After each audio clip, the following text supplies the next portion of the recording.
For demonstration purposes, I'm taking apart this made in China replacement upper contact assembly for the horn.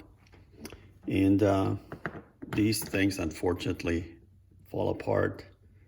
The plastic pieces break. Again, this is the one made in China. If you have the original one, you want to save it. You want to use one of these just for spare parts. These things are very flimsy. They barely are able to keep the horn button in place. So again, I would not use one of these unless you're using it just for parts.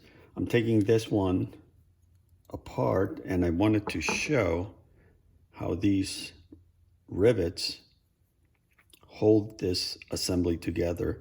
What you want to do is push the pin, and I had to do it off camera because these things are so poorly built that I had to get creative. But anyway, you want to push the pin so it sticks up, and then you can remove the plastic rivets, and the whole assembly comes apart. So you have this little upper portion, the piece that holds the button in place. You have this insulator gasket, I think it's an insulator, and then you have the base plate. And those are the components of the upper horn assembly. The original one in your car, it's probably gonna develop over the years, 40 plus years, some surface rust. And you wanna, clean it properly, sand all the pieces before you put it back together. And assembly is, of course, a reversal of the steps I just went over. And I believe the factory one is gonna have a little mark that shows, how the contact fits inside the column, and it's always that little mark is going to be pointing up. Maybe there's more details in the assembly manual, I'm not sure.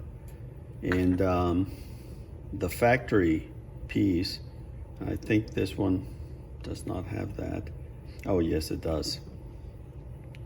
I don't know if this is going to focus, but these things have a little notch, and I don't know if it really makes a huge difference, but again, the little notch is supposed to be lined up with the mark, which again this one does not have. And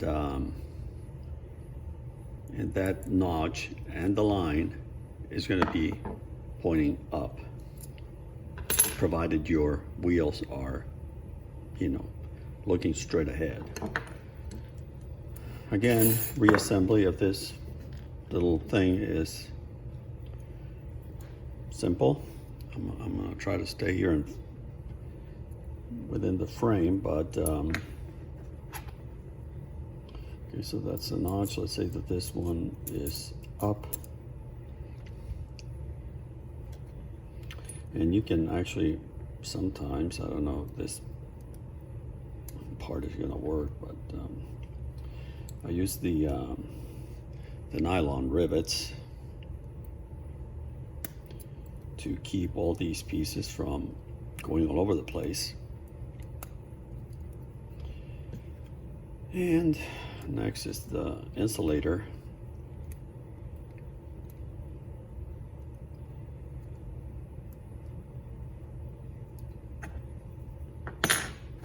And again, using this reference, the leg that contacts the pin is going to be to the left of the mark here, of the little notch. And what you want to do is line these up with the holes,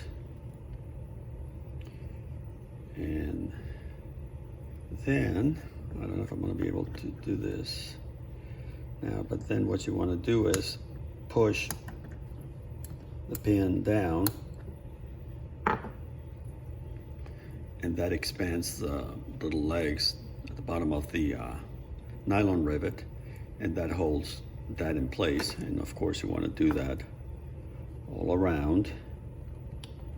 All I'm using is this little awl, but you can use a flathead screwdriver, probably would be a better idea. And again, what you're trying to do is snap these back in place.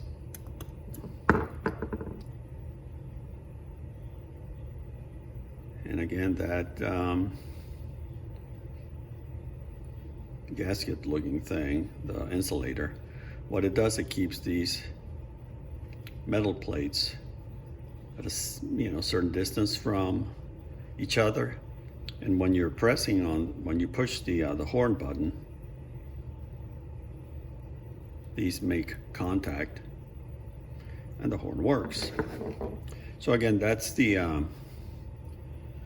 idea behind this upper contact assembly. And once again, clean, restore the original one. These things are garbage.